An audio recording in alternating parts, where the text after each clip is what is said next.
ओम शांति। साकार मुरली 3 दिसंबर 2020। मीठे बच्चे, तुम्हें मनसा वाचा कर्मणा बहुत बहुत खुशी में रहना है। सबको खुश करना है, किसी को भी दुख नहीं देना है। प्रश्न: डबल अहिंसक बनने वाले बच्चों को कौन सा ध्यान रखना है? उत्तर: पहला, ध्यान रखना है कि ऐसी कोई वाचा मुख से ना निकले जिससे किसी को भी दुख हो, क्योंकि वाचा से दुख देना भी हिंसा है। दूसरा, हम देवता बनने वाले हैं, इसलिए चलन बहुत रॉयल हो, खान पान ना बहुत ऊंचा ना नीचा हो। गीत: निर्बल से लड़ाई बलवान की। ओम शांति। मीठे मीठे सिकीलदे बच्चों को बाप रोज रोज पहले समझाते हैं कि अपने को आत्मा समझ बैठो और बाप को याद करो। कहते हैं ना, अटेंशन प्लीज। तो बाप कहते हैं, एक तो अटेंशन दो बाप की तरफ। बाप कितना मीठा है, उनको कहा जाता है प्यार का सागर, ज्ञान का सागर। तो तुमको भी प्यारा बनना चाहिए। मनसा वाचा कर्मणा, हर बात में तुमको खुशी रहनी चाहिए, कोई को भी दुख नहीं देना है। बाप भी किसी को दुखी नहीं करते हैं। बाप आए ही हैं सुखी करने। तुमको भी कोई प्रकार का किसको दुख नहीं देना है, कोई भी ऐसा कर्म नहीं करना चाहिए, मनसा में भी नहीं आना चाहिए। परंतु यह अवस्था पिछाड़ी में होगी। कुछ ना कुछ कर्मेंद्रियों से भूल होती है। अपने को आत्मा समझेंगे, दूसरे को भी आत्मा भाई देखेंगे तो फिर किसको दुख नहीं देंगे। शरीर ही नहीं देखेंगे तो दुख कैसे देंगे? इसमें गुप्त मेहनत है। यह सारा बुद्धि का काम है। अभी तुम पारस बुद्धि बन रहे हो। तुम जब पारस बुद्धि थे तो तुमने बहुत सुख देखे। तुम ही सुख धाम के मालिक थे ना। यह है दुख धाम। यह तो बहुत सिंपल है। वह शांति धाम है, हमारा स्वीट होम। फिर वहाँ से पाठ बजाने आए हैं। दुख का पाठ बहुत समय बजाया है। अब सुख धाम में चलना है, इसलिए एक दो को भाई भाई समझना है। आत्मा को दुख नहीं दे सकती। अपने को आत्मा समझ आत्मा से बात कर रहे हैं। आत्मा ही तख्त पर विराजमान है। यह भी शिव बाबा का रथ है ना। बच्चियां कहती हैं, हम शिव बाबा के रथ को श्रृंगारते हैं, शिव बाबा के रथ को खिलाते हैं, तो शिव बाबा ही याद रहता है। वह है ही कल्याणकारी बाप। कहते हैं, मैं 5 तत्वों का भी कल्याण करता हूँ। वहाँ कोई भी चीज़ कभी तकलीफ नहीं देती है। यहाँ तो कभी तूफान, कभी ठंडी, कभी क्या होता रहता है। वहाँ तो सदैव बाहरी मौसम रहता है। दुख का नाम नहीं, वह है ही हेवन। बाप आए हैं तुमको हेवन का मालिक बनाने। ऊंचते ऊंच भगवान है, ऊंचते ऊंच बाप, ऊंचते ऊंच सुप्रीम टीचर भी है। तो जरूर ऊंचते ऊंच ही बनाएंगे ना। तुम यह लक्ष्मी नारायण थे ना। यह सब बातें भूल गए हो। यह बाप ही बैठ समझाते हैं। ऋषियों मुनियों आदि से पूछते थे, आप रचयिता और रचना को जानते हो? तो नेति नेति कह देते थे। जबकि उनके पास ही ज्ञान नहीं था, तो फिर परंपरा कैसे चल सकता? बाप कहते हैं, यह ज्ञान मैं अभी ही देता हूँ। तुम्हारी सद्गति हो गई, फिर ज्ञान की दरकार नहीं। दुर्गति होती ही नहीं। सतयुग को कहा जाता है सद्गति, यहाँ है दुर्गति। परंतु यह भी किसको पता नहीं है कि हम दुर्गति में हैं। बाप के लिए गाया जाता है लिबरेटर, गाइड, खिवैया। विषय सागर से सबकी नैया पार करते हैं। उसको कहते हैं क्षीर सागर। विष्णु को क्षीर सागर में दिखाते हैं। यह सब है भक्ति मार्ग का गायन। बड़ा बड़ा तालाब है जिसमें विष्णु का बड़ा चित्र दिखाते हैं। बाप समझाते हैं तुमने ही सारे विश्व पर राज्य किया है, अनेक बार हार खाई और जीत पाई है। बाप कहते हैं काम महाशत्रु है, उन पर जीत पाने से तुम जगत जीत बनेंगे। तो खुशी से बनना चाहिए ना। भलग्रस्त व्यवहार में प्रवृत्ति मार्ग में रहो, परंतु कमल फूल समान पवित्र रहो। अभी तुम कांटों से फूल बन रहे हो। समझ में आता है यह है फॉरेस्ट ऑफ थॉर्न्स, कांटों का जंगल। एक दो को कितना तंग करते हैं, मार देते हैं। तो बाप मीठे मीठे बच्चों को कहते हैं तुम सबकी अब वानप्रस्थ अवस्था है। छोटे बड़े सबकी वानप्रस्थ अवस्था है। तुम वाणी से परे जाने के लिए पढ़ते हो ना। तुमको अभी सद्गुरु मिला है, वह तो वानप्रस्थ में तुमको ले ही जाएंगे। यह है यूनिवर्सिटी, भगवानोवाच है ना। मैं तुमको राजयोग सिखलाकर राजाओं का राजा बनाता हूँ। जो पूज्य राजाएं थे वही फिर पुजारी राजाएं बनते हैं। तो बाप कहते हैं बच्चे अच्छी रीति पुरुषार्थ करो, दैवी गुण धारण करो, भल खाओ पियो, श्रीनाथ द्वारे में जाओ। वहाँ घी के माल ढेर मिलते हैं, घी के कुएं ही बने हुए हैं। खाते फिर कौन है? पुजारी। श्रीनाथ और जगन्नाथ दोनों को काला बनाया है। जगन्नाथ के मंदिर में देवताओं के गंदे चित्र हैं। वहाँ चावल का हांडा बनाते हैं, वह पक जाने से 4 भाग हो जाते हैं। सिर्फ चावल का ही भोग लगता है, क्योंकि अभी साधारण है ना। इस तरफ गरीब और उस तरफ साहूकार।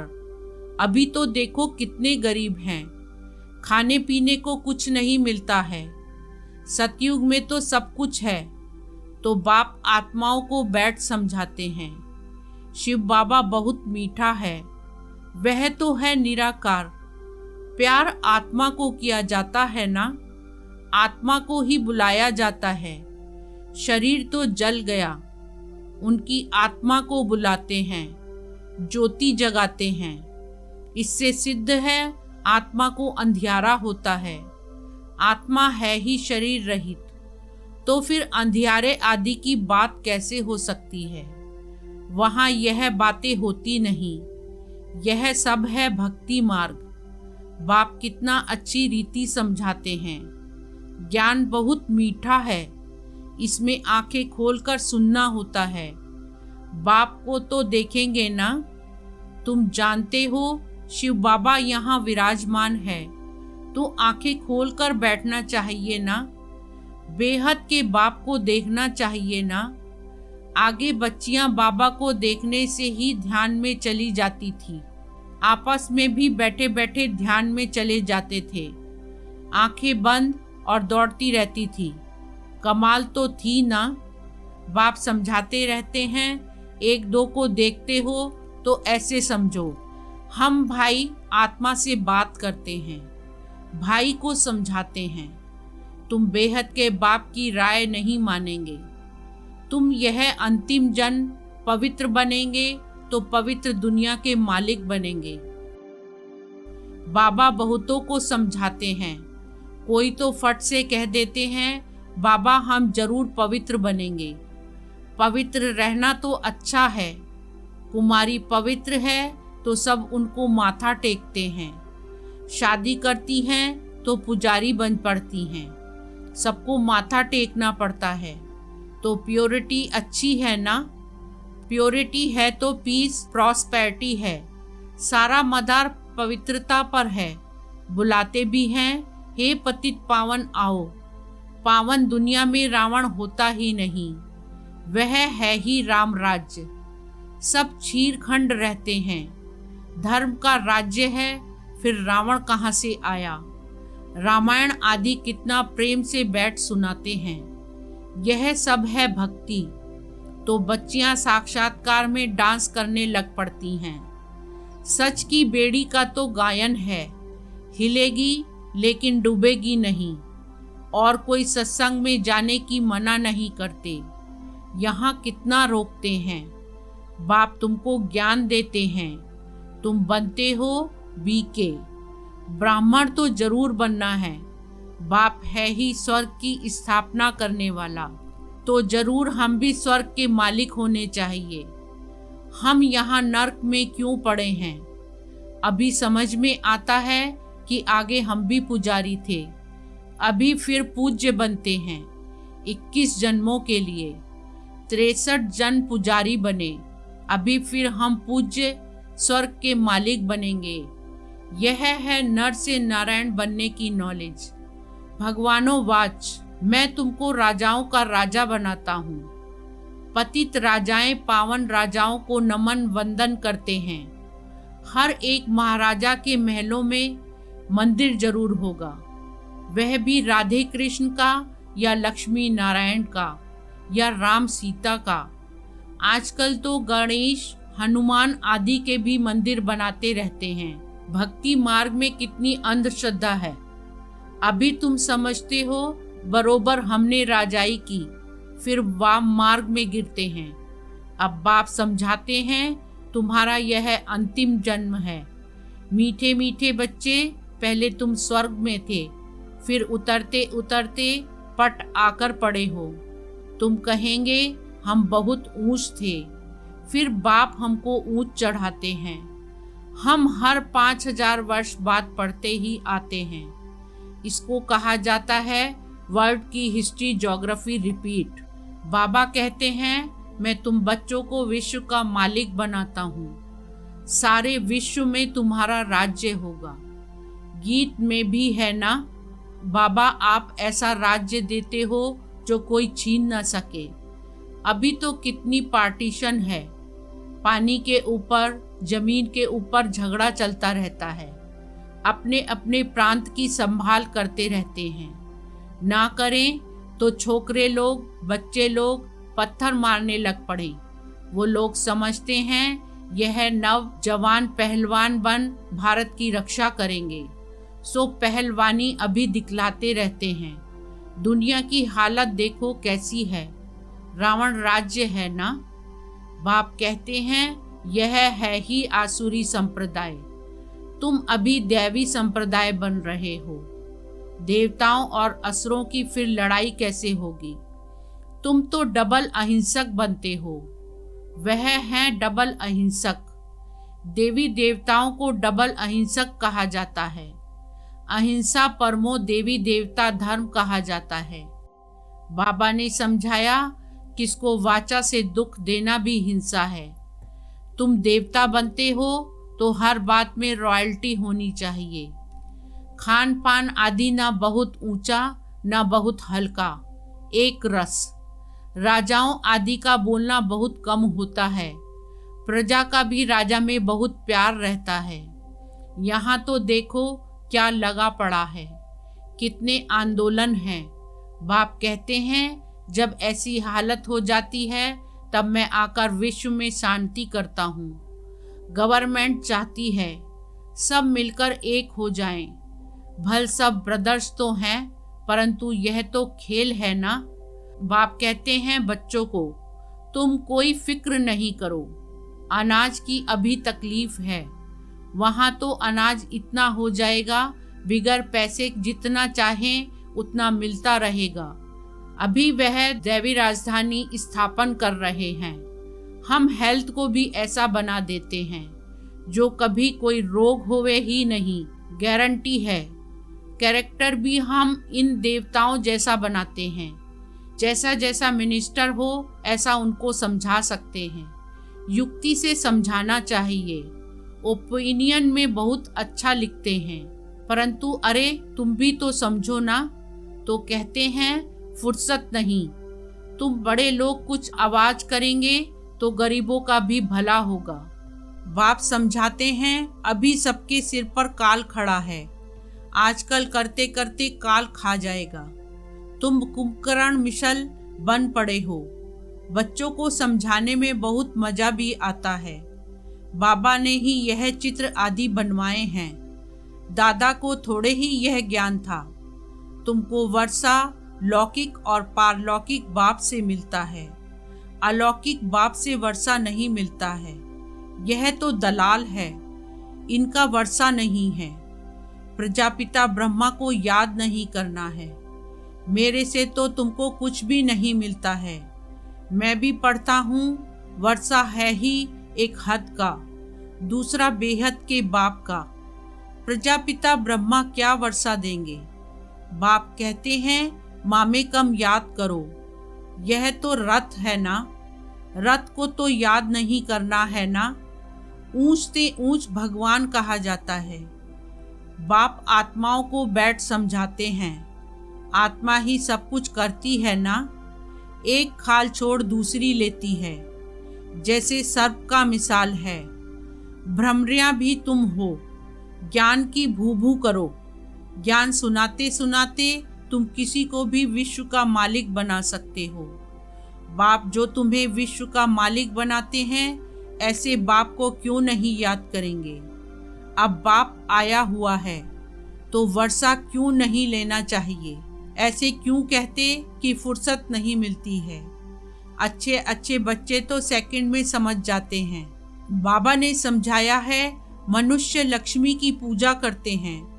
अब लक्ष्मी से क्या मिलता है और अम्बा से क्या मिलता है?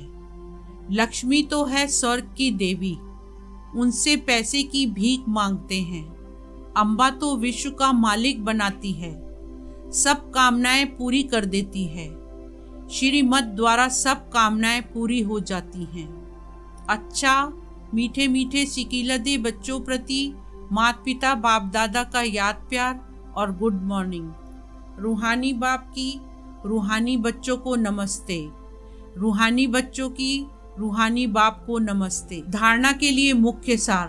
फर्स्ट पॉइंट, इन कर्मेंद्रियों से कोई भूल ना हो, इसके लिए मैं आत्मा हूँ, यह स्मृति पक्की करनी है। शरीर को नहीं देखना है, एक बाप की तरफ अटेंशन देना है। सेकंड पॉइंट, अभी वानप्रस्थ अवस्था है, इसलिए वाणी से परे जाने का पुरुषार्थ करना है। पवित्र जरूर बनना है। बुद्धि में रहे, सच की नैया हिलेगी डूबेगी नहीं, इसलिए विघ्नों से घबराना नहीं है। वरदान, अहम और वहम को समाप्त कर रहमदिल बनने वाले विश्व कल्याणकारी भव।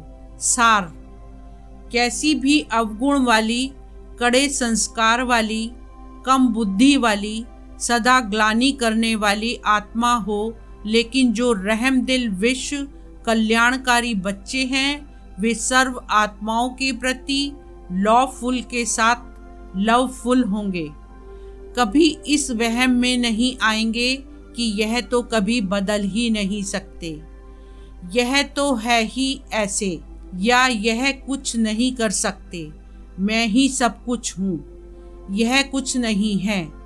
इस प्रकार का अहम और वहम छोड़ कमजोरियों व बुराइयों को जानते हुए भी क्षमा करने वाले रहमदिल बच्चे ही विश्व कल्याण की सेवा में सफल होते हैं। स्लोगन, जहाँ ब्राह्मणों के तन मन धन का सहयोग है, वहाँ सफलता साथ है। ओम शांति।